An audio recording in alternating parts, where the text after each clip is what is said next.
7,000 शेतकऱ्यांनी आत्महत्या केल्या।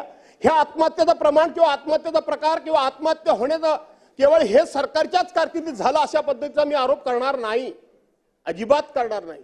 परंतु सरकार म्हणून ज्या वेळेला आपण सत्तेवर येतो त्यावेळेला आपण महाराष्ट्राच्या जनतेला उद्देशून राज्यपाल महोदयांच्या भाषणाच्या माध्यमाच्या द्वारे किंवा अर्थसंकल्पाच्या द्वारे आपण त्या ठिकाणी असा संदेश पाठवत असतो की हे आमचं सरकार सत्तेवर आल्यामुळं आता आम्ही हा भाग आत्महत्या मुक्त करू। आज आपल्या राज्याचं अर्थसंकल्प जवळजवळ 6,49,720 कोटी पर्यंत गेलेला आहे। त्यातले 9% रक्कम ही आदिवासी विभागावर, आदिवासी जनतेवर, त्यांच्या विकासावर खर्च करायची आहे। अध्यक्ष महोदय, 25-30 वर्षापूर्वी आपण जी चर्चा करत होतो तो एवढा मोठ्या प्रमाणामध्ये निधी खर्च करून सुद्धा आजही चर्चा ती करावी लागते। हे अपयश आपले अध्यक्ष महोदय काही करत नाही, नवीन काही नाही अध्यक्ष महोदय। फरक एवढाच आहे की जलजीवन मिशन योजनेची आपण जोरात चर्चा करतोय। आज जलजीवन मिशन योजनेमध्ये 50% केंद्र सरकार हिस्सा देतंय आणि 50% राज्य सरकार देतंय। पूर्वी फक्त फरक एवढाच होता की 90% केंद्र सरकार पैसे द्यायचं आणि 10% राज्य सरकारचा हिस्सा असायचा, त्यामुळे जास्त चर्चा होत नव्हती। कारण आता 50% मिळतात तेव्हा 90% मिळत होती म्हणून चर्चा होती। त्याने एवढे सब कॉन्ट्रॅक्टर नेमले, तू हे काम कर, तू हे काम कर, तू हे काम कर। करणार कसा? स्वतःच्या रजिस्ट्रेशनचा वापर करून त्यांनी त्याचं कमिशन घेऊन मोकळा झाला। ज्याला काम दिलं त्याचं काम करण्याची कॅपॅसिटी नाही। दादा, आज माझ्या रत्नागिरी जिल्ह्याला ह्या महत्वाकांक्षी योजनेमध्ये मी सांगितलं की 25% सुद्धा काम झालेलं नाही। महाराष्ट्र विधानसभा अधिनियम 292 हा विरोधी पक्षाच्या वतीनं जो अंतिम आठवडा प्रस्ताव या ठिकाणी मांडला जातो त्याच्यावर मी माझे विचार व्यक्त करण्याकरता उभा आहे। आणि त्याचबरोबर सत्ताधारी पक्षाच्या वतीनं नियम 293 अन्वये देखील प्रस्ताव जो मांडला गेलेला आहे। मला असं वाटतं की हे दोन्ही प्रस्तावावर आपण आता एकत्रित चर्चा करतोय, नाही एकाच प्रस्तावावर। मग सत्ताधारी पक्षाचा प्रस्ताव लॅप झाला। मला हेच रेकॉर्डवर मुद्दामून अध्यक्ष महोदय आणायचं होतं।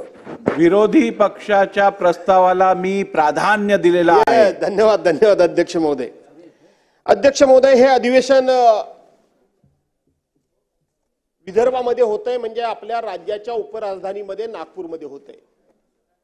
सर्वसाधारणपणे नागपूर कराराप्रमाणे वर्षातलं 3 अधिवेशनापैकी एक अधिवेशन आपण नागपूरला घ्यायचं मान्य केलेलं आहे आणि त्याप्रमाणे हे अधिवेशन या ठिकाणी होतंय। साधारणपणे आज हे विदर्भामध्ये अधिवेशन घेण्याच्या पाठीमागची धारणा, भूमिका आणि वैदर्भीय जनतेची अपेक्षा अशी असते की विदर्भामध्ये अधिवेशन झाल्यानंतर साधारणपणे विदर्भातला जो कास्तकार आहे, शेतकरी आहे, विदर्भातली जी जनता आहे त्यांच्या प्रश्नाला वाचा फुटली जावी, त्यांच्या विकासाच्या दृष्टीनं या ठिकाणी अधिक प्राधान्याने चर्चा व्हावी, त्यांना जो काय आपल्यावर सातत्याने अन्याय होतो असं वाटतं, आपला बॅकलॉग अजून आहे असं वाटतं, तो बॅकलॉग कमी किती झाला, तो बॅकलॉग भरून निघाला की नाही निघाला, इंडेक्स प्रमाणे विद्यमान इंडेक्स हा राज्य, जिल्हा, तालुका याच्यावर किती प्रमाणामध्ये आला याचं कधीतरी मूल्यमापन या सभागृहाच्या माध्यमातून व्हावं आणि विदर्भाच्या जनतेमध्ये अशा पद्धतीचा विश्वास निर्माण व्हावा की आम्ही तुम्हाला सरकार म्हणून न्याय देतो आहोत, आम्ही तुम्हाला दुर्लक्षित करत नाही आहोत, आम्ही तुमचे अधिकाधिक प्रश्न प्राधान्याने सोडवण्याचा प्रयत्न करतो आहोत, अशा प्रकारचा एक संदेश या सभागृहाच्या माध्यमातून विदर्भाच्या जनतेमध्ये आणि पर्यायाने महाराष्ट्रामध्ये जाणं अपेक्षित असतं आणि म्हणून हे विदर्भामध्ये अधिवेशन आपण वर्षातून एक घेतो। अध्यक्ष महोदय, आपण देखील या भागातले विदर्भातले जात, बुलढाणा विदर्भामध्ये येतो ना, विदर्भातले जात अध्यक्ष महोदय। अध्यक्ष महोदय, आपण फक्त आता आम्ही बोलल्यानंतर काही माझे सन्मान्य सदस्य कदाचित, मी काय कोणावर आक्षेप घेत नाही, माझ्या भाषणामध्ये अडथळे आणतील, ते मला रोखण्याचा प्रयत्न करतील, परंतु इथं आपण आपल्या मनाला एक प्रश्न विचारला पाहिजे। आमचे मित्र आकाशजी फुंडकर मंत्री झाल्यानंतर भेटतील असं वाटलं होतं, कारण भाऊसाहेब फोंडकर आणि आमचे संबंध त्यांना माहीत आहेत, ते नेहमी भेटतात. पण जरा मंत्री झाल्यामुळे भलतेच खुश आहेत. असो, तुमच्या खुशीमध्ये मी समाधानी आहे. नाही, आनंद आहे, मला मनापासून आनंद आहे. अर्थात त्यांना सुद्धा ते थोडं स्वप्नच पडल्यासारखं आहे खरं सांगायला गेलं तर. मी आणि मंत्रिमंडळामध्ये आणि तो डायरेक्ट कॅबिनेट. पण हरकत नाही, वडिलांची पूर्वपुण्याई तुमच्या वाट्याला आली याचा आम्हाला आनंदच आहे, नक्की आनंद आहे. आणि म्हणून हे विदर्भामध्ये अधिवेशन झालं असताना अध्यक्ष महोदय, या अधिवेशनाच्या माध्यमातून मी ज्या महाराष्ट्रातल्या जनतेच्या, विशेष करून विदर्भातल्या जनतेच्या ज्या अपेक्षा व्यक्त केल्या, या अपेक्षांना आपण न्याय देऊ शकलो का अध्यक्ष महोदय? आज 6वा दिवस अधिवेशनाचा आहे. माझ्या माहितीप्रमाणे मी पहिल्या मिनिटापासून हजर आहे. 6व्या दिवसामध्ये सभागृहामधला एकही मिनिट वेळ हा विरोधी पक्षांनी सभागृह बंद पाडून वाया घालवला नाही. पण या 6 दिवसाच्या अधिवेशनाच्या कालावधीमध्ये आम्ही विदर्भातल्या शेतकऱ्यांच्या अडचणींबद्दल किती चर्चा केली, विदर्भामध्ये येऊ घातलेल्या उद्योगधंद्याबद्दल आम्ही किती चर्चा केली, आम्ही कायदा आणि सुव्यवस्था याबद्दल किती चर्चा केली, आम्ही संत्रा असेल, त्या ठिकाणी कापूस असेल, सोयाबीन असेल, कांदा असेल, कोकणातला आंबा असेल किंवा काजू असेल, जो शेतकऱ्यांच्या जीवना मरणाचा प्रश्न आहे, मासेमारी असेल, याच्यावर आम्ही जरी विदर्भात असलं तरी सुद्धा आम्हाला आमचे विषय मांडायलाच पाहिजेत. आणि म्हणून याच्यावर आम्ही किती चर्चा केली अध्यक्ष महोदय, ह्याचं जर आपण उत्तर विचारलं तर काही चर्चा नाही. आज राज्यामध्ये 42 मंत्री आहेत, 42 अध्यक्ष महोदय, 42 मंत्री. अधिवेशन 16 तारखेला सुरू झालं. 39 मंत्र्यांनी शपथ घेतली. दादा, घटनात्मक दृष्ट्या फक्त आज राज्यामध्ये एकच मंत्री आहेत, राज्याचे मुख्यमंत्री फक्त मंत्री आहेत. तुम्ही सगळे मंत्री हे बिनकामाचे मंत्री आहात. आणि बिनकामाचे मंत्री म्हणून संपूर्ण देशामध्ये तुमच्या या विक्रमाची नोंद झाली, त्याबद्दल मी तुमचं पहिल्यांदा अभिनंदन करतो. बिनखाताचे, दादा सॉरी, कामाचे नाही, तुम्ही कामाचेच आहात. बांधकाम खाता आलं तर कोकणाचं नक्की भलं कराल, पुरा विचार करा तुम्ही, कारण त्यावेळेला तुम्ही खूप मदत केली आहे. केली ती मी सभागृहात समोर पटलावर सांगतो, कधी मी लपवून ठेवत नाही, जे आहे ते आहे. आणि म्हणून तुम्ही बिन खात्याचे मंत्री. पण जाऊ द्या, मनातल्या मनात बाकी सरकारी सोयी सुविधा तुम्हाला मिळत आहेत, त्यामुळे तुम्ही खुश आहात, याच्या तुमच्या आनंदामध्ये आम्ही आहोत. पण जनतेच्या पदरात काय पडलं हा प्रश्न तुम्ही विचारा. अध्यक्ष महोदय, हे सरकार सत्तेवर आल्यापासून म्हणजे मागच्या वेळेला आणि आता 1 जुलै 2022 ते 31 डिसेंबर 2022 पर्यंत या विदर्भामध्ये 1505 लोकांनी आत्महत्या केल्या. अध्यक्ष महोदय, 1 जानेवारी 2023 ते 31 डिसेंबर 2023 2900 शेतकऱ्यांनी आत्महत्या केल्या. अध्यक्ष महोदय, 1 जानेवारी 2024 ते कालच्या 30 नोव्हेंबर 2024 पर्यंत 2335 शेतकऱ्यांनी आत्महत्या केल्या.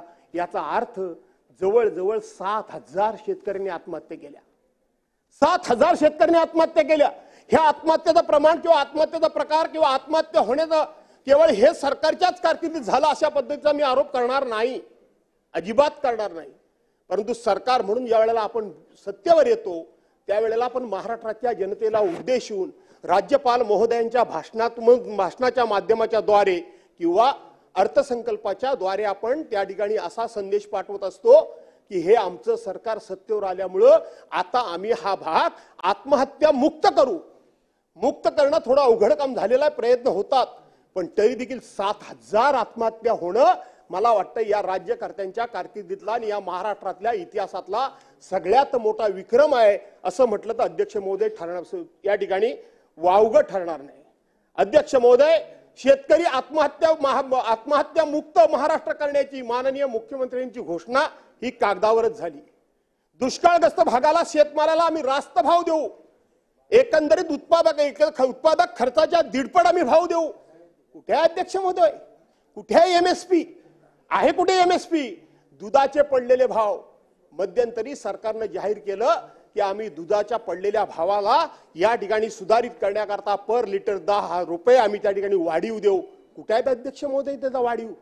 तरी सुद्धा का शेतकरी आता या ठिकाणी शेतकऱ्यांना दुष्काळ अवकाळीमध्ये झालेल्या नुकसानाची मदत मिळालेली नाही. पीक विमा योजना, मला या सदनाचे सदस्य सुरेश अण्णा धस मला वाटतं आहेत की बाहेर आहेत मला माहित नाही, मी आज सकाळीच अंघोळ म्हणजे सेविंग वगैरे करताना काही मी भाषण ऐकत असतो. मी भाषण ऐकत होतो, योगायोगानं या सभागृहातले सदस्य सुरेश अण्णा धस यांचं भाषण मी ऐकलं. यांचं त्यांनी टीव्हीवर दिलेली मुलाखत मी ऐकली. त्यांनी सांगितलं की जवळजवळ 1000 पानांचा बंच मी या ठिकाणी राज्याचे उपमुख्यमंत्री माननीय अजितदादांच्याकडे नेऊन दिलाय, पुरावे नेऊन दिलेत. आणि त्यांनी सांगितलं की गेल्या 2.5-3 वर्षाच्या कालखंडामध्ये राज्याच्या शेती विभागाकडून करोडो रुपयाच्या विमा कंपन्यांच्या या सगळ्याच्या पोटभरणी करता म्हणून शेतकऱ्यांच्या पोटावर मारून हजारो कोटींचा भ्रष्टाचार झालाय. हे मी म्हणत नाही तर सत्ताधारी पक्षाचे सदस्य त्यांनी माननीय राज्याचे मुख्यमंत्र्यांच्याकडे दिलेल्या कागदाचा हवाला देऊन मी जेव्हा ऐकलं तेव्हा मी स्वतः शॉक झालो. त्यांनी बीड मधलं, त्यांनी संपूर्णपणे उस्मानाबाद मधलं, धाराशिव मधलं वगैरे काही उदाहरणं त्यांनी दिली, भूम परांडा वगैरे त्यांनी उल्लेख केला. मी शॉक झालो अध्यक्ष महोदय. त्यांनी स्पष्टपणे सांगितलंय की सरकारी यंत्रणा वापरून, सरकारी अधिकार वापरून मंत्र्यांच्याच सहकारामुळे या ठिकाणी या विमा कंपन्यांची पोट भरून हजारो कोटी रुपयाचा भ्रष्टाचार झालाय. अध्यक्ष महोदय, हे सत्ताधारी पक्षाचे सदस्य म्हणतायत. हा विषय कधीतरी माननीय मुख्यमंत्री महोदयांनी या सगळ्या गोष्टीचं गांभीर्याने दखल घेतली पाहिजे. मी माननीय मुख्यमंत्री महोदयांना विनंती करेन की 2014 ते 2019 मी तुम्हाला सभागृहात बघितलंय. अनेकांना पाठीशी घालण्याचं, अनेकांच्या गुन्ह्यावर पांघरून घालण्याचं, अनेकांच्या चुकांवर पांघरून घालण्याचं काम तुम्ही केलं. पण आता पुन्हा ते करू नका. प्रचंड असं तुम्हाला आता बहुमत आहे. नाही तर एक दिवस हे सगळे गुन्हे जर तुम्ही पाठीशी घालत बसलात तर एक दिवस तुमच्याबद्दल म्हणावं लागेल की राम तेरी गंगा मैली हो गई, पापियों के पाप धोते धोते धोते. देवेंद्रजी, अशा पद्धतीनं चुकीच्या गोष्टींना जर तुम्ही पाठीशी घातलात तर कदाचित तुम्ही जी परवांच्या दिवशी एक काव्य केलं तसंच पद्धतीचं विडंबनात्मक काव्य तुमच्यावर करण्याची मात्र वेळ आणू नका. एवढंच मी या निमित्तानं सांगतो. कांद्याचे भाव पडले. कांद्याचा शेतकरी त्याचं त्यावेळेला आपण काय ते उठवतात ते बाहेरचं, आणि म्हणून त्याचं धोरण सातत्यानं बदलत आलं. वेळेवर कर्ज वाटप नाही, बँकांची सातत्यानं अडवणूक, कर्ज घेतलेला असलेला सिबिलची होणारी विचारणा, या सगळ्यामुळं शेतकरी हा नागवला गेलाय. आणि त्यातलाच शेतकरी सुद्धा तुमचा कापूस असेल, सोयाबीन असेल किंवा अन्य या भागातला संत्रा उत्पादक असेल. या वेळेला मला नक्की माहित नाही, परंतु या वेळेला आम्ही जेव्हा रस्त्यानं जातो तेव्हा संत्री अतिशय सुंदर दिसतात, चांगल्या प्रकारची, नेहमीसारखी अशी सुकलेली चिमलेली वगैरे संत्री दिसत नाहीत. परंतु त्या संत्र्याला योग्य तो भाव सुद्धा या ठिकाणी मिळाला पाहिजे. आणि म्हणून इथं मी आपल्याला विनंती करतो की आपण सरकारनं आता या विषयामध्ये लक्ष देण्याची गरज आहे. ही आत्महत्या त्या ठिकाणी कमी करण्याची 100% थांबणं अशा पद्धतीचा मी दावा करणार नाही, कारण हा वर्षानुवर्षीचा चालत आलेला विषय आहे. आणि म्हणून त्या आत्महत्या कमीत कमी कशा होतील याचा विचार अध्यक्ष महोदय सरकारनं करावा, अशा प्रकारची मी या ठिकाणी विनंती करतो. अध्यक्ष महोदय, आपण इथं सांगतो की नेहमी विदर्भाचा बॅकलॉग भरून काढण्याकरता, विदर्भाच्या तरुणांना त्या ठिकाणी हाताला काम देण्याकरता, शेतकऱ्यांच्या आत्महत्या कमी करण्याकरता म्हणून आम्ही या ठिकाणी मोठ्या प्रमाणामध्ये उद्योग हे विदर्भ आणि थोडंसं मराठवाड्यामध्ये करतो आहोत असं सातत्यानं सांगितलं जातं. परंतु अध्यक्ष महोदय, आज काय परिस्थिती आहे राज्याची परिस्थिती ही आहे की देशामध्ये इज ऑफ डुईंग बिझनेस मध्ये जर बघितलं तर देशात आपलं राज्य हे 13व्या स्थानावर आहे, 13व्या नंबरला आहे. पहिल्या आणि दुसऱ्या नंबरच्या आम्ही गोष्टी करतो, परंतु 13व्या नंबर हा सरकारी आकडे मी तुम्हाला सांगतोय. शासनाच्या उदासीन धोरणामुळे गेल्या 2 वर्षामध्ये आपल्या राज्यातले जे अनेक येऊ घातलेले उद्योग हे आज गुजरात असेल, कर्नाटक असेल, तामिळनाडू असेल, आंध्र प्रदेश असेल यांच्यामध्ये गेले. आणि म्हणून ही दिवसागणिक राज्य, ह्या राज्यांचा आम्हाला हेवा, राज्यांबद्दल आम्हाला तिरस्कार किंवा त्यांच्या मनाबद्दल, त्या राज्यांबद्दल, त्यांच्या राज्यातल्या प्रगतीबद्दल आमच्या मनामध्ये कुठलाही दुस्वास नाही, आमच्या मनामध्ये कुठलाही त्या राज्याबद्दल द्वेष नाही. पण जे आमच्या ताटातलं आहे, जे आमच्या फुड्यातलं आहे, आमच्या राज्यातली पोरं बाळ उपाशी आहेत, आणि आम्ही जर दुसऱ्याला देण्यामध्ये आम्ही किती उदार राजे झालो, अशा प्रकारचा मोठेपणा कमवण्यापेक्षा मिळवण्यापेक्षा त्या राज्याला उद्योग जाऊ द्या, त्या राज्याला स्वतंत्रपणे उद्योग उभे करू द्या. आमचे उभे राहत असलेले उद्योग तिकडे घालवताय, हे फार अन्यायकारक आहे. अध्यक्षामध्ये उदयम या योजनेखाली छोटे छोटे लघु उद्योगांची महाराष्ट्रामध्ये 9,86,330 उद्योगांची नोंद झाली अध्यक्ष महोदय. मात्र मराठवाड्यामध्ये 1,28,000 आणि 315 उद्योगाची नोंद झाली. याचा अर्थ मराठवाड्याला फक्त एकूण राज्याच्या या उद्योगामध्ये 13% नोंद झाली. अध्यक्ष महोदय, विदर्भामध्ये 1,39,471 या ठिकाणी उदयम ह्या योजनेखाली छोट्या छोट्या उद्योगांची नोंद झाली. याचा अर्थ विदर्भाला फक्त 14%च त्या ठिकाणी नोंद झाली. जे काही नवीन राज्यात उद्योग येत आहेत ते आजही मी सांगतो की तो माझा भाग जरी असला तरी मुंबई, पुणे, नाशिक या विकसित भागामध्ये जास्तीत जास्त हे उद्योग येत आहेत. कधी आम्ही या भागाचा या ठिकाणी उद्योगात भरभराट करणार, कमी या भागाला आम्ही कधी या ठिकाणी रोजगार देणार, याचा विचार सुद्धा आपण करण्याची गरज आहे. आणि त्याचबरोबर शहरांची प्रचंड अशा पद्धतीची वाढ होते आहे आणि म्हणून या भागामध्ये सुद्धा हे भाग जर मागासलेले पुढे यायला पाहिजे असतील तर आपण इथं या ठिकाणी हे उद्योग धंदे आणले पाहिजे. अध्यक्ष मध्ये आजही जर आपण रेकॉर्ड बघितला राज्याचा तर विदर्भ मराठवाडा हा औद्योगिक दृष्ट्या भरपूर मागे आहे. खरंच मागे आहे, हा मागे आहे, सातत्यानं मागे आहे अशा पद्धतीने म्हणण्याला काहीतरी इथं या ठिकाणी आधार आहे. अध्यक्ष महोदय, या सभागृहामध्ये आता मला 31वं वर्ष सुरू होत आहे. 30 वर्ष माझी पूर्ण झाली. कुठल्याही वर्षी सभागृहामध्ये आम्ही आलो आणि मिहान प्रकल्पाबद्दल चर्चा आम्ही ऐकली नाही असं एकही अधिवेशन नाही. आज सुद्धा मिहानचा गवगवा आम्ही खूप केला, पण त्या ठिकाणी आजही ज्या बेसिक फॅसिलिटीज असल्या पाहिजेत त्या बेसिक फॅसिलिटीज असल्या नसल्यामुळं इथं येणारे उद्योग कमी येत आहेत, उलट आलेले उद्योग पुन्हा बाहेर जात आहेत. याचा विचार केला पाहिजे. यवतमाळमध्ये जिल्हा खनिज अर्जाच्या दृष्टीने हा जिल्हा समृद्ध आहे, तिथं शेज निर्माण करण्याचं आश्वासन दिलं गेलं, काय झालं त्याचं सरकारने उत्तर दिलं पाहिजे. गडचिरोली जिल्ह्यामध्ये पुंज लाईट म्हणून कंपनी मोठ्या प्रमाणामध्ये खनिकर्मासाठी जमीन देत आलेली आहे, त्याचे निकष काय आहेत, का त्या ठिकाणी हे सगळे प्रोजेक्ट विकसित होत नाहीत, त्याचा दुसरा उल्लेख केला पाहिजे. अध्यक्ष महोदय, निवडणुका डोळ्यासमोर ठेवून अमरावतीला मी अनेकांची भाषणं ऐकली की आम्ही टेक्सटाईल पार्क तिथं आणतो आहोत.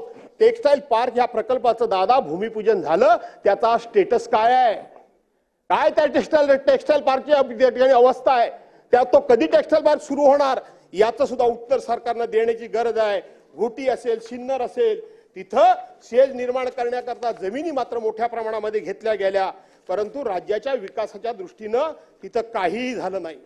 उद्योगपतींचे मोठमोठे मित्रपरिवार विकसित झालेल्या एमआयडीसी या नावाखालच्या जमिनी त्यांना मात्र दिल्या जातात, परंतु तिथं जो रोजगार किंवा जे प्रोजेक्ट विकसित व्हायला पाहिजे होते ते होत नाही. 5 फेब्रुवारी 2024 रोजी झालेल्या मंत्रिमंडळाच्या बैठकीत राज्यात नमो महारोजगार मेळाव्यातून 2 लाख रोजगार स्वयंरोजगार निर्माण करण्यात येणार होते. आज सरकारनं आपल्या उत्तरामध्ये इथं शब्द माहिती दिली पाहिजे की त्या 2 लाख लोक रोजगारापैकी आपण घोषणा केल्यापासून किती रोजगार या ठिकाणी निर्माण करू शकलात त्याची सुद्धा माहिती मंत्री महोदय आपल्या उत्तराच्या भाषणामध्ये आपण दिली पाहिजे. दावोसमध्ये 1,50,000 कोटीचे करार आम्ही केले, अशा पद्धतीने तुम्ही आम्हाला इथे सभागृहामध्ये सांगितलं.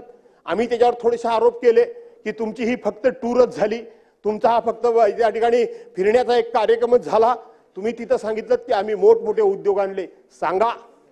सांगा ते आता त्याचा स्टेटस काय आहे, त्याची आता परिस्थिती काय आहे, तिथं किती उद्योग इथे इस्टॅब्लिश झाले, किती जणांना रोजगार मिळाला, आज त्या उद्योगांची काय परिस्थिती आहे हे तुम्ही लोकांना सांगा, महाराष्ट्राला सांगा, अशी माझी आपल्या सर्वांना विनंती आहे. शेवटी आपण सर्वांनी इतर विभागांची नाहरकत वगैरे वगैरे आहे, ऍग्रिकल्चर इंटेलिजन्स 5,000 कोटीचे करार, माहिती तंत्रज्ञान विभागाचे नाहरकत प्रमाणे घेता करण्यात आले होते.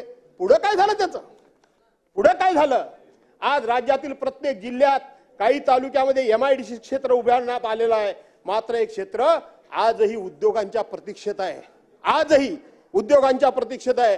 मी या वेळेला काही दिवसाकरता कॅबिनेट मंत्री कामगार मंत्री म्हणून झालो होतो. मी माझ्या मतदारसंघामध्ये एक एमआयडीसी त्या ठिकाणी मंजूर केली होती, एमआयडीसी मंजूर केली होती आशिषजी, आणि त्याच्यामध्ये कोकणामध्ये सातत्यानं केमिकल कारखान्यांवर विरोध होतो. प्रदूषण विरहित कारखाने असावे ही मागणी कोकणाची बरोबर आहे, चुकीचं नाहीये. आणि म्हणून तशा पद्धतीचा आपण सरकारी अध्यादेश, सरकारी कायद्यामध्ये लिहिलं होतं की MIDC या ठिकाणी इस्टॅब्लिश झाल्यानंतर इथं कुठलाही केमिकलचा कारखाना येणार नाही, कुठलाही त्या ठिकाणी रासायनिक कारखाना येणार नाही, कोणाचीही एकही इंच जमीन ही जबरदस्तीने घेतला जाणार नाही, कोणाचंही एकही आंब्याचं काजूचं झाड जाईल अशा पद्धतीने जमीन ॲक्वायर केली जाणार नाही, एकही घर मंदिर मस्जिद कोणाचीही जाणार नाही अशा पद्धतीने आपण MIDC तयार केली. तिथे एक टेक्सटाईल पार्क मंजूर आपण केलं, लॉजिस्टिक हब तयार केलं आणि फूड पार्क तयार केलं. दुर्दैवानं या सरकारनं परवानच्या दिवशी निवडणुकीचं भांडवल म्हणून ती MIDC रद्द करण्याची घोषणा केली. MIDC मंजूर झालेली रद्द करण्याची घोषणा केली. कसा लोकांना तुम्ही रोजगार देणार आहात, कुठून रोजगार देणार आहात? कोरोनाच्या संकटानंतर रोजगाराचं महत्व काय हे विशेष करून कोकणवासियांना कळतंय का? तर कोकणातला जवळजवळ घरपट माणूस हा मुंबई पुण्यामध्ये छोटी मोठी कामं करतो, रोजगार करतो, नोकरी करतो. तो इंडस्ट्रियलिस्ट फार मोठा नाही. त्यानं आपलं आयुष्य आपलं जीवन हे नोकरी अशा पद्धतीचंच एका चाकोरीबद्ध अशा चौकटीमध्ये बंद केलेलं असल्या कारणानं तुम्ही त्याच्या जर हाताला रोजगार देणार नसाल तर तुम्ही कशी त्याची उन्नती करणार, कशी त्याची प्रगती करणार, कसा त्याचा उत्कर्ष करणार, कसा करणार? आणि म्हणून मंजूर झालेली MIDC वास्तविक तिथं त्या ठिकाणी नवीन कारखानदारी आणायला पाहिजे होती. आमच्या जिल्ह्याचे उद्योगमंत्री होते, मी त्यांना नाना तऱ्हेने विनंती केली की तुम्हाला या ठिकाणी माझा मतदारसंघ म्हणून जर काही आणायचं नसेल तर जरूर आणू नका, पण मंजूर झालेली MIDC रद्द करू नका ही विनंती केली. राजकारणाकरता कधी कधी आपण आपल्या भागाचा कसा बळी घेतो, आपल्या विकासाचा आपण कसा गळा घोटतो, त्याच्या अनेक उदाहरणांपैकी हे एक उदाहरण आहे. माझा मतदारसंघ म्हणून शेवटी काय मी आयुष्यभर त्या ठिकाणी राहणार आहे का? माझा काय वडिलांचा सातबार आहे का? आज मी आहे, उद्या दुसरा कोणतरी असेल, परंतु त्या ठिकाणी काहीतरी आपण आपल्या कारकिर्दीमध्ये उभं केलं पाहिजे. आणि म्हणून तेही रद्द झालं. राज्यात मोठ्या प्रमाणावर हरित क्षेत्रांचं औद्योगिकरण भूखंड वगैरेच्या वादात मी जाऊ इच्छित नाही. अध्यक्ष महोदय, या ठिकाणी इंदू मिलच्या जागेवर डॉक्टर बाबासाहेब आंबेडकरांचं आंतरराष्ट्रीय स्मारक आम्ही उभारणार म्हणून मोठमोठ्यांनी घोषणा केल्या आपण सर्वांनी. फेब्रुवारी 2018 मध्ये या कामाची सुरुवात झाली. अध्यक्ष महोदय, 2021 मध्ये पूर्ण करण्याचं लक्ष्य होतं. फेब्रुवारी 2021 मध्ये दादा हे स्मारक पूर्ण करण्याचं लक्ष्य होतं. सन्माननीय तत्कालीन मुख्यमंत्री देवेंद्र फडणवीसांचं प्रत्येक भाषण, प्रत्येक शब्द माझ्या कानामध्ये आहे. त्यांनी सांगितलं की प्रत्येक या ठिकाणी NOC ही आम्ही केंद्रापासून सगळी मिळवलेली आहे. अध्यक्ष महोदय, आज त्या कामाची काय प्रगती आहे, आज त्या कामाची काय अवस्था आहे? मध्यंतरी मी बघितलं तर तिथं संपूर्ण झाडी माडी वाढली होती, गवत बिवत वाढून एक प्रकारचं जंगल झालं होतं. गेल्या 10 वर्षामध्ये आपण तिथलं एकेवेळा 6 वर्षामध्ये 2018ला आपण सुरुवात केली, 6 वर्षामध्ये आपण किती पुढे जाऊ शकलो त्याचा एकदा आपण सर्वांनी मिळून विचार केला पाहिजे, सर्वांनी मिळून विचार केला पाहिजे. आणि म्हणून त्या कामाची प्रगती काय आहे त्याबद्दल सुद्धा एकदा सर्वांना तुम्ही सांगा. आज तिथं त्या कामाच्या संदर्भामध्ये सांगा म्हणून मी तुम्हाला विनंती करतो. अध्यक्ष महोदय, आपण छत्रपती शिवाजी महाराज यांचं अरबी समुद्रामध्ये एक आंतरराष्ट्रीय दर्जाचं स्मारक उभं करायचं अशा पद्धतीची आपण सुरुवात केली. देशाचे पंतप्रधान सन्माननीय मोदी साहेब यांच्या हस्ते आपण भूमिपूजन 2014ला केलं.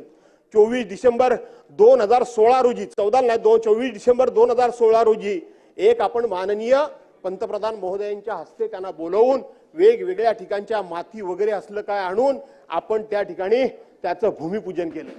दुर्दैवानं त्या दिवशी माझ्याच मतदारसंघामधला एक तरुण, 21-22 वर्षाचा तरुण, आज आपल्याला माहित आहे की विनायक मेटे हयात नाहीत, त्यांच्याबरोबर काम करणारे विक्रांत आंबरे नावाचे सदग्रस्त, त्यांचा भाचा दुर्दैवानं त्याच बोटीतून प्रवास करताना त्या पाण्यामध्ये पडला आणि तो दुर्दैवानं त्या ठिकाणी मृत झाला. त्या दिवशीच झाला. बरं ठीक आहे, मग मी सुधारणा करतो की नंतर गेले, परंतु तो पाहणी करायला गेले तेव्हा झाला असेल, हरकत नाही.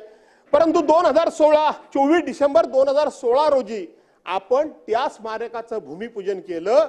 आज काय झालंय, या स्मारकासाठी लागणाऱ्या विविध परवानग्या असतील, ना हरकत दाखले असतील, काम L&T कंपनीला आपण दिलेलं आहे. जवळजवळ 3643 कोटी रुपयाचं काम आज 2024 झाली, त्याच्यावर शेकडो कोटी रुपये खर्च झाले, पण त्या स्मारकाची एक वीट सुद्धा लागली नाही. दादा, छत्रपती शिवाजी महाराजांचं स्मारक हे आपल्या सर्वांच्या करता म्हणून स्वाभिमानाचा विषय, सन्मानाचा विषय, स्फूर्तीचा विषय आहे, आपल्या सर्वांच्या मध्ये एक शौर्याचा विषय आहे. आणि छत्रपती शिवाजी महाराज तुम्ही काय मी काय कुणी काय फक्त घोषणा देण्याकरता नाहीये. आणि म्हणून त्यांचा सुद्धा आपण या ठिकाणी त्या याचं काय आपण करतात ते सुद्धा या सरकारला आपला जनतेला सांगितलं पाहिजे. अध्यक्ष महोदय, विशेष करून विदर्भामध्ये आदिवासी भागामध्ये, आमच्या भागात सुद्धा ठाणे जिल्ह्यामध्ये इथं गणेशदादा नाईक बसलेत. आपल्या ठाणे जिल्ह्यामध्ये जवळजवळ अर्धा भाग, आता ठाणे आणि पालघर 2 जिल्हे झाले, याच्यामध्ये आदिवासी भागा मोठ्या प्रमाणामध्ये आहे. रायगडमध्ये आदिवासी समाज मोठा आहे. आमच्या तिकडे खाली रत्नागिरी आणि सिंधुदुर्गामध्ये जवळजवळ नाही असं म्हटलं तर हरकत नाही. अध्यक्ष महोदय, या आदिवासी विभागाच्या योजना, ह्या आदिवासी विभागाच्या योजना झाल्याचं आपण अनेक वेळेला सांगतो. अध्यक्ष महोदय, आपल्याला माहित आहे की आपला एकंदरीत जो अर्थसंकल्प आहे त्या अर्थसंकल्पातला 9% भाग, 9% निधी हा आपण आदिवासी विभागाच्या लोकांच्या कल्याणाकरता, आदिवासी विभागाच्या लोकांच्या विकासाकरता आदिवासी विभाग हा आपल्या बरोबरीने पुढे आला पाहिजे. आणि म्हणून त्याच्या करता, म्हणून त्याचे हक्काचे पैसे म्हणून बंदित पैसे, काही झालं तरी बाकीच्या विभागाला कदाचित पैसे मागे पुढे पडले तरी हरकत नाही, परंतु आदिवासी आणि समाज कल्याण विभागाचा जो निधी असतो, हा विभागाचा निधी हा कायमस्वरूपी राखीव निधी म्हणून ठेवला जातो. आणि म्हणून प्रत्येक वेळी त्याला आज आपल्या राज्याचं अर्थसंकल्प जवळजवळ 6,49,720 कोटीपर्यंत गेलेला आहे. त्यातले 9% रक्कम ही आदिवासी विभागावर, आदिवासी जनतेवर, त्यांच्या विकासावर खर्च करायची आहे. अध्यक्ष महोदय, 25-30 वर्षापूर्वी आपण जी चर्चा करत होतो, तो एवढा मोठ्या प्रमाणामध्ये निधी खर्च करून सुद्धा आजही चर्चा ती करावी लागते. हे अपयश आपल्या अध्यक्ष महोदय. आजही बाल मृत्यूंची संख्या त्या भागामध्ये मोठ्या प्रमाणामध्ये आहे, हे आपलं अपयश आहे. आजही त्या ठिकाणी स्तनदा माता आहेत, त्या सुद्धा महिला लहान लहान वयामध्ये त्यांची जी काही हेळसांड झालेली आहे, त्यांची परिस्थिती आहे, ती जर बघितली अध्यक्ष महोदय तर अत्यंत भयानक आहे. आणि म्हणून अध्यक्ष महोदय, त्यांच्या भागामध्ये जे फिरते दवाखाने आमच्या ज्या प्रस्तावामध्ये आम्ही उल्लेख केलेला आहे, मोबाईल व्हॅन आहेत, फिरते दवाखाने आहेत, अध्यक्ष महोदय त्या सुद्धा विचार केला पाहिजे. अध्यक्ष महोदय, गेल्या 2-2.5 वर्षामध्ये या आरोग्य विभागामध्ये काय काय हैदोस मांडला गेलाय ते आता चित्र सगळं समोर आलेलं आहे. त्याच्या विरोधात तक्रारी झालेल्या आहेत, काही ठिकाणी FIR दाखल झालेल्या आहेत. औषध खरेदीची पद्धत जी पूर्वीची होती ती औषध खरेदीची पद्धत आता बदलून त्या ठिकाणी या मागच्या सरकारनं, म्हणजे आता विद्यमान सरकार तेच आहे, या विद्यमान सरकारनं औषध खरेदीची पद्धत बदलली. अध्यक्ष महोदय, सरकारी कंपन्यातून सरकारनं त्या भागामध्ये सरकारी हॉस्पिटलला, PSC ला, रुरल म्हणजे RH ला किंवा सिव्हिल हॉस्पिटलला सरकारनंच औषधाचा पुरवठा करायचा असतो. आज मी मगाशी म्हटलं मुख्यमंत्र्यांना की राम तेरी गंगा मैली हो गई, अशा पद्धतीची पाळी तुमच्याबद्दल येऊ देऊ नका. काय झालं आरोग्य विभागामध्ये मागच्या 2.5 वर्षामध्ये? मागच्या 2.5 वर्षामध्ये अध्यक्ष महोदय, खरेदीची सगळी जी काही नेहमीची पद्धत होती ती बदलली गेली. अध्यक्ष महोदय, खाजगी कंपन्यांना, खाजगी हॉस्पिटलला, खाजगी दुकानातून अध्यक्ष महोदय त्या ठिकाणी ह्या खरेदी करण्याची परवानगी दिली गेली. अध्यक्ष महोदय, कुठल्या कुठल्या कंपन्या आहेत अध्यक्ष महोदय? अध्यक्ष महोदय, Bristol formulation company Uttarakhand, refund pharma chemical company Kerala, biotech formulation company Andhra Pradesh, मेलवान बायोसायन्स कंपनी केरळ आणि SMN लॅब उत्तराखंड, ज्यांचा आमच्या राज्याशी, फार्मास्युटिकल कंपन्यांचा आमच्या राज्याशी संबंध नाही, अशा कंपन्यातून ही औषध खरेदी झाली. ही औषध खरेदी अशी नियमबाह्य का झाली याची माननीय मुख्यमंत्री महोदयांनी चौकशी करावी. याची चौकशी करावी. काय झालं अंबेजोगाई स्वामी रामानंद तीर्थ वैद्य महाविद्यालयामध्ये बनावट औषधाचा पुरवठा झाला, त्याची सगळी माहिती माझ्याकडे आहे. अध्यक्ष महोदय, या सगळ्या औषध कंपन्यांची हरिद्वार आणि उत्तर प्रदेशची लिंक आहे. त्या मी कंपन्यांची नावं तुम्हाला वाचून दाखवली अध्यक्ष महोदय. त्याचबरोबर हा बनावट गोळ्यांचा जो ज्या गोळ्या विकत घेतल्या औषधं घेतली गेली त्याचा पुरवठा कुठे कुठे झाला अध्यक्ष महोदय ते मी रेकॉर्डवर आणू इच्छितो. कमळेश्वर ग्रामीण रुग्णालय जिल्हा नागपूर रेसिट 500 कॅपॅसिटी अँटीबायोटिक बनावट गोळ्या तिथे दिल्या गेल्या. इंदिरा गांधी मेमोरियल हॉस्पिटल भिवंडी तिथे दिल्या गेल्या. वैद्यकीय महाविद्यालय नागपूर तिथे दिल्या गेल्या. वर्धा जिल्हा रुग्णालय तिथे दिल्या गेल्या. नांदेड रुग्णालय तिथे या बनावट गोळ्या दिल्या गेल्या औषधं दिली गेली. स्वराती रुग्णालय अंबेजोगाई तिथे या गोळ्या दिल्या गेल्या. जिल्हा रुग्णालय धाराशिव इथेही बनावट औषधं अध्यक्ष महोदय दिली गेली. आणि धक्कादायक म्हणजे ह्या 5 कंपन्या ज्या आहेत याची ज्या वेळेला माहिती समोर घेण्याचा प्रयत्न केला त्यावेळेला ह्या 5ही कंपन्या रजिस्टर्ड नाही या कंपन्यांचं अस्तित्वच नाही अध्यक्ष महोदय. याचा अर्थ याच्यामध्ये एक मोठं रॅकेट आहे की त्यांनी अशा पद्धतीनं बनावट कंपन्या तयार केल्या आणि त्या बनावट कंपन्या तयार करून सरकारचं आणि त्याचबरोबर जनतेच्या जीविताशी खेळण्याचं काम या सरकारनं केलेलं आहे. अध्यक्ष महोदय अशा पद्धतीची औषधं खरेदी करण्याकरता म्हणून तिथं जीएमसी व COA ही 2 प्रमाणपत्र घ्यावी लागतात पण त्यातली कुठलंही प्रमाणपत्र घेतलं गेलेलं नव्हतं.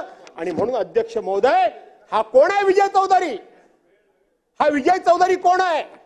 हा इथला मधला मीडिएटर आहे. हा इथला सरकार आणि कंपन्या याच्या मधला हा विजय चौधरी नावाचा मीडिएटर आहे. हा बोगस कंपन्या स्थापन करतो. यानं बोगस कंपन्या स्थापन केल्या. यांनी बोगस बनावट औषधं घेतली आणि लोकांच्या जीविताशी खेळण्याचं काम याने केलंय. आणि माझी खात्री आहे त्या मागच्या 2-2.5 वर्षामध्ये याला सरकारी याच्यामध्ये कोणीतरी बसलेल्या माणसाचा वरदहस्त होता म्हणून ते घडू शकलं नाही तर ते घडू शकणार नाही याची मला पूर्ण कल्पना होती. आणि म्हणून अध्यक्ष महोदय आपण इथं वीज मीटर बिलाच्या बाबतीत सुद्धा बघितलं की आपण अदानी कंपनीला खासगी वीज मीटर घेण्याकरता प्रयत्न केलेत. अध्यक्ष महोदय काय चाललंय काय? सरकारी कंपन्या सगळ्या बंद करायचं ठरवलंय की काय आपण? सरकारी कंपन्यांना मोडीतच काढायचं ठरवलंय की काय आपण? याचा विचार आपण सर्वांनी करावा अशा पद्धतीची विनंती करतो. अध्यक्ष महोदय मी थोडंसं आता जरी विदर्भाबद्दल हे सगळं बोललो असलो मराठवाड्याबद्दल बोललो असलो तरी सुद्धा थोडंसं कोकणाबद्दल बोललं पाहिजे मुंबईबद्दल सुद्धा बोललं पाहिजे. कारण आमच्या प्रस्तावामध्ये इथं आम्ही वांद्रे शासकीय कॉलनीचा उल्लेख आहे. वांद्रे शासकीय कॉलनीमध्ये सरकारी कर्मचारी राहतात. अध्यक्ष महोदय त्या कर्मचाऱ्यांना नोटीस दिली गेलेली आहे की तुमची मुदत संपली आहे तुमची सर्व्हिस संपली आहे किंवा आणखीन काय असेल तुम्ही ताबडतोब ही घरं खाली करा. अध्यक्ष महोदय मार्च महिन्यामध्ये फेब्रुवारी महिन्यामध्ये एप्रिल महिन्यामध्ये या मुलांच्या परीक्षा आहेत आणि अशा पद्धतीनं तुम्ही त्यांना ते घरं खाली करायला लावता. माझी खात्री आहे की सरकार तात्पुरती त्याला स्थगिती देईल याचा मला विश्वास आहे. पण अध्यक्ष महोदय माझं पुढचं म्हणणं आहे अध्यक्ष महोदय माझं म्हणणं हे आहे की शेवटी आपण जर बघितलं तर 99.99% हे शासकीय कर्मचारी हे मराठी आहेत. थोडेसे IAS IPS IFS हे वरचे जर अधिकारी सोडले तर सगळे क्लास दादा 1 पासून क्लास 2 क्लास 3 क्लास 4 हे सगळे मराठी अधिकारी आहेत. दादा कधीतरी आज आपण एकमेकावर आरोप करतोय. काल परवा ते कुठे कल्याण डोंबिवलीला घडलेली घटना त्या कल्याण डोंबिवलीला घडलेली घटना आम्ही जेव्हा सभागृहामध्ये उपस्थित केली त्यावेळेला मी एक उत्तर ऐकलं जबाबदार माणसांचं की मुंबई मधला मराठी माणूस बाहेर जायला जबाबदार कोण? मुंबई मधला बाहेर जाणारा मराठी माणूस बाहेर जायला मुंबईच्या बाहेर जायला जबाबदार कोण? अशा पद्धतीनं आपल्याला एकमेकावर अशा पद्धतीनं दोषारोप करून त्या मराठी माणसाला थांबवण्याचं काम त्या मराठी माणसातलं असलेलं मुंबईतलं स्थान हे पुन्हा एकदा प्रस्थापित करण्याकरता भक्कम करण्याकरता वाढवण्याकरता म्हणून मदत होणार नाही तर त्याला मदत काहीतरी करावी लागेल. मला असं वाटतं की यातला बहुसंख्य कर्मचारी वर्ग अध्यक्ष महोदय मराठी वर्ग आहे मराठी माणूस आहे. तो रिटायर झाल्यानंतर नियमाप्रमाणे बाहेर त्याला काढलं पाहिजे इथपर्यंत बरोबर आहे. परंतु मराठी माणसाची वस्ती पुन्हा जर मुंबईमध्ये वाढावी असं वाटत असेल तर या शासकीय कर्मचाऱ्यांना आपण जी घरं देतो ती घरं मला वाटतं ते रिटायर झाल्यानंतर सुद्धा त्यांना त्याच ठिकाणी जर आपण ठेवण्याचा निर्णय घेतला तर मला वाटतं आपोआपच मराठी माणसं पुन्हा मुंबईमध्ये स्थिर होण्याकरता एक प्रकारचं सरकारचा हातभार लागेल. आणि म्हणून या माझ्या मागणीचा सरकारने अध्यक्ष महोदय विचार करा.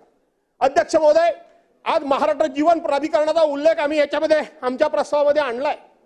अध्यक्ष महोदय, मला सांगितलं पाहिजे की या महाराष्ट्र जीवन प्राधिकरणाची खूप मोठी चर्चा आमचे मित्र करत असतात की यापूर्वी मी परवाच्या दिवशी मी नाव कोणाचं घेणार नाही, पण मी भाषण ऐकलं काही लोकांचं की देशाला स्वातंत्र्य मिळाल्यापासून आपण ज्या राज्यातल्या या देशातल्या जनतेला साधं पाणी सुद्धा देऊ शकलो नाही, अशा प्रकारचं भाष्य एका जबाबदार नेत्याच्या तोडून मी ऐकलं. अध्यक्ष महोदय, तुम्ही सुद्धा मला वाटतं 6 की 7 वेळा किती वेळा निवडून आलात? माझ्यापेक्षा एक कमी असाल. निवडून आलात. आपण ह्याच्यापूर्वी स्वराज्य योजना बघितलेली आहे की नाही बघितली आहे? राष्ट्रीय पेयजल कार्यक्रम योजना बघितलेली आहे. यशवंतराव चव्हाण पेयजल कार्यक्रम बघितलेला आहे. नवीन काय? नवीन याच्यामध्ये काहीच नाहीये. शेवटी येणाऱ्या केंद्र सरकारमध्ये असणारं केंद्र सरकार, याचीच राज्यामध्ये असणारा प्रत्येक नागरिक ते राज्य कोणाचं आहे यापेक्षा त्या राज्यामध्ये असलेल्या प्रत्येक नागरिकाचा आम्ही पालक आहोत आणि म्हणून त्याच्या मूलभूत ज्या गरजा आहेत त्या गरजा देण्याचं काम प्रत्येक सरकार त्या वेळेला करतच असतं. काही करत नाही. नवीन काही नाही अध्यक्ष महोदय.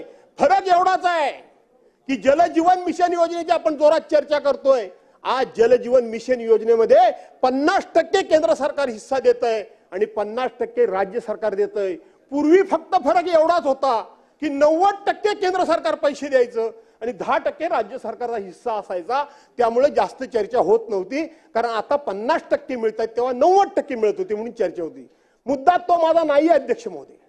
अध्यक्ष महोदय, ही शासनाची अतिशय महत्वाकांक्षी योजना आहे हे मी मान्यच करतो, कारण घर घर नल प्रत्येकाला, हर घर जल म्हणजे प्रत्येकाच्या घरामध्ये डायरेक्ट नळानं पाणी. ओके, हर घर नल से पाणी. दादा मी तुमच्याकडे अरे दादा हो, मी ह्या दादांच्याकडे शिकवणीला जाणार आहे. तुमची शिकवणी मला परवडण्यातली नाही आणि म्हणून ती स्कीम आज प्रत्येकाच्या घराघरापर्यंत पाणी. दादा कधीतरी याचा रिव्ह्यू घ्या. परवांच्या दिवशी औचित्याच्या मुद्द्यानं मी माझ्या मुद्द्याच्या माध्यमातून मी माझ्या रत्नागिरी जिल्ह्यातली वास्तववादी परिस्थिती समोर आणली. मी म्हणतो नव्हे, सन्माननीय मंत्री गुलाबराव पाटील यांच्या अध्यक्षतेखाली त्यांच्या उपस्थितीमध्ये मी मीटिंग लावली.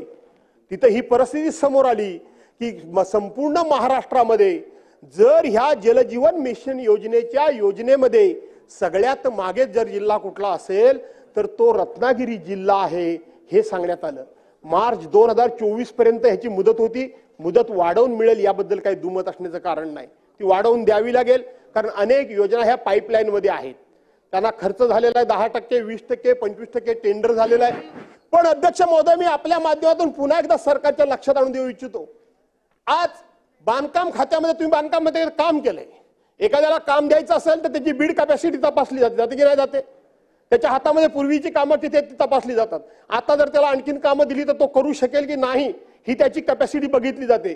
दादा, मी कोणालाही कमी लेखत नाही, पण या पाणी योजनेच्या कामामध्ये जे कोणी कॉन्ट्रॅक्टर आहेत, मी जाहीरपणे सांगतो की ह्या योजना घेईपर्यंत त्यांची बाजारामध्ये 25,000 रुपये सुद्धा 25,000चा माल उधार घेण्याची पत नव्हती. 25,000 रुपयाचा माल उधार घेण्याची पत नव्हती. उधारी का? तर शेवटी या योजनेमध्ये अशा पद्धतीची अट आहे की पहिल्यांदा सगळं मटेरियल तुम्ही आणा, काम करा, त्याची MB रेकॉर्ड केल्यानंतर त्यातला 80% तुम्हाला पेमेंट होईल. हे सगळं बरोबर होतं. पण दादा, ज्यांची 25,000 रुपयाची बाजारामध्ये एखाद्या वस्तू किंवा मटेरियल विकत घेण्याची पत नाही, माझ्या जिल्ह्याचं मी सांगतोय, त्यांना 100-100, 200 कोटी रुपयाची कामं ह्या योजनेमध्ये दिली गेली. 100-100, 200 कोटी रुपयाची त्यांनी कामं घेतली. फक्त रजिस्ट्रेशन त्यांचं. त्यांनी एवढे सब कॉन्ट्रॅक्टर नेमले, तू हे काम कर, तू हे काम कर, तू हे काम कर. करणार कसा? स्वतःच्या रजिस्ट्रेशनचा वापर करून त्यांनी त्याचं कमिशन घेऊन मोकळा झाला. ज्याला काम दिलं त्याचं काम करण्याची कॅपॅसिटी नाही. दादा, आज माझ्या रत्नागिरी जिल्ह्याला ह्या महत्वाकांक्षी योजनेमध्ये मी सांगितलं की 25% सुद्धा काम झालेलं नाही. अनेक वेळा या विषयामध्ये मी आवाज उठवला. मी कोणाही व्यक्तीच्या विरोधात नसतो. मी संपूर्ण माझ्या राजकीय जीवनामध्ये कोणाच्याही पोटावर मारलेलं नाही. जरूर मी आक्रमक आहे, मी रागीट आहे, पण मी हे असं कधी काम करत नाही. विरोधातला विरोधक जरी असला तरी त्याच्या विरोधात, त्याच्या पोटावर, त्याच्या कामाधंद्यावर, त्याच्या रोजगारावर कधीही मी लेखणी तर चालवलेली नाही. जर असेल तर थोडंसं तोंडावर बोलून बडबडायचं, पण कधीही कोणाच्या विरोधात तक्रार करत नाही. पण दादा, ही महत्वाकांक्षी योजना पूर्णपणे आज माती मोल होते. याच्याकरता गेले कित्येक वर्ष मी टाळो फोडतोय. मला माहित नाही आता ते खातं कोणाकडे येणार आहे. पुन्हा या संदर्भामध्ये कधीतरी एकत्र बोलवून ह्याचा रिव्ह्यू घ्या. न पेक्षा हे सरकारचे करोड रुपये मातीमोल होणार आहेत, एवढंच मी सांगतो. अध्यक्ष महोदय, आज राज्यामध्ये MBBS डॉक्टर किती आहेत? माझ्या माहितीप्रमाणे राज्यामध्ये एकंदरीत जी प्रायमरी हेल्थ सेंटर वगैरे आहेत, याला तर कमीत कमी राज्यामध्ये आज डॉक्टरांची संख्या 42% जवळजवळ कमी आहे. 42%पेक्षा कमी आहे. आज आपण त्यांच्या मदतीला BAMS डॉक्टर देतोय. BHMS देत नाही, परंतु BAMS डॉक्टर आपण देतो.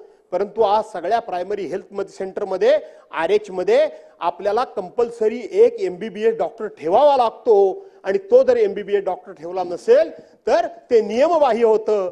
जर आपल्या भागामध्ये सुद्धा, कारण आता त्यांची सुद्धा शेवटी लाईफस्टाईल बदललेली आहे. लोक हल्ली ग्रामीण भागामध्ये राहायला तयार होत नाहीत. जर ते मोठ्या शहराकडे जर जात असतील तर आदिवासी एरियामध्ये कोण राहणार, याचा सुद्धा विचार आपण सर्वांनी करावा. महिलांवरचे अत्याचार एवढे मोठ्या प्रमाणामध्ये वाढलेले आहेत अध्यक्ष महोदय. पर मिनिटाला माझ्या माहितीप्रमाणे आपल्या राज्यामध्ये 126 अत्याचार हे महिलांच्यावर होत आहेत.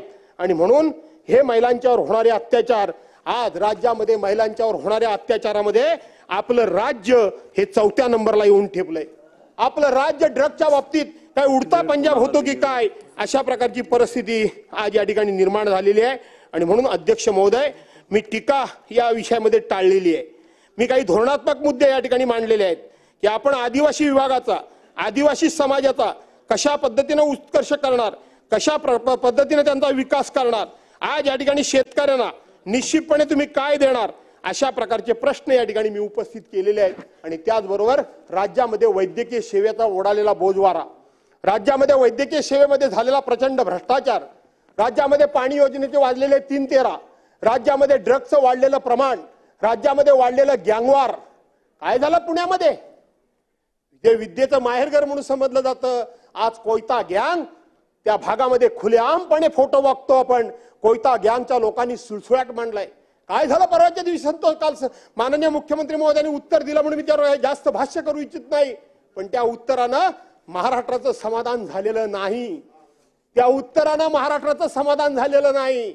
महाराष्ट्राच्या मनामध्ये निश्चितपणे अशा पद्धतीची एक शंका निर्माण झाली आहे की माननीय मुख्यमंत्री महोदय कोणाला वाचवण्याकरता म्हणून काही प्रयत्न करतात की काय, अशी शंका झाली. काय त्या संतोष देशमुखचा ज्या पद्धतीने हलाल हलाल हलाल हलाल करून ज्या पद्धतीने त्याला मारलं गेलं, अध्यक्ष महोदय, ही हिंमत कुठून येते, ही हिंमत कुठून होते? अरे एवढी का माणूस की लोप पावली, एवढा का माणूस या ठिकाणी क्रूर झाला, कशा करता? हे सगळं पैसा करता. पैसा करता असेल किंवा नसेल, वैयक्तिक दुश्मनी झाली म्हणून तुम्ही या टोकाला जाता, या टोकाला जाता. कसे जाऊ शकतात? मी राज्याच्या मुख्यमंत्र्यांना जाहीरपणे सांगतो, एक सदस्य म्हणून सांगतो, वैयक्तिक माझा मी भास्कर म्हणून सांगतो की अशा बाबतीत कठोर भूमिका घ्या. भ्रष्टाचाराच्या विरोधात कठोर भूमिका घ्या.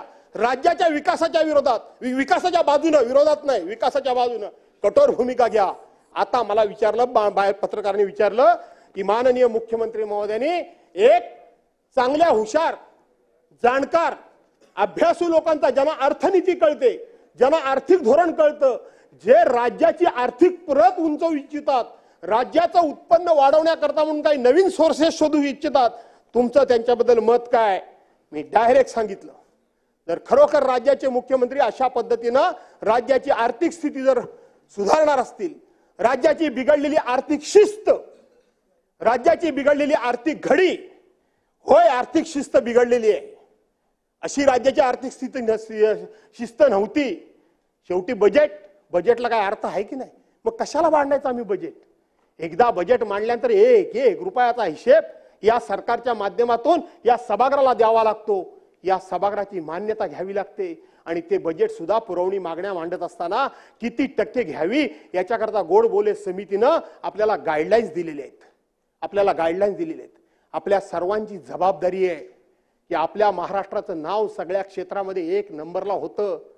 आपण एकमेकाबद्दल बोलतो, टीका टिप्पणी करतो, आरोप करतो, तुझ्या काळात काय झालं, माझ्या काळात काय झालं, त्याच्या काळात काय झालं, त्याच्या काळात काय झालं. मी इथे माझ्या संपूर्ण राजकीय जीवनामध्ये असं भाष्य केलेलं नाही. अरे जर त्यांच्या काळात चूक झाली असेल तर त्याच्यापेक्षा जास्त मी चूक करावी म्हणून माझं समर्थन होणार आहे का? त्याच्या काळात चुका झाल्या म्हणून तर आपण त्याच्यावर टीका केली, आरोप केली, त्याच्यातून काही दुरुस्ती व्हावी अशा पद्धतीचा आपण विचार केला.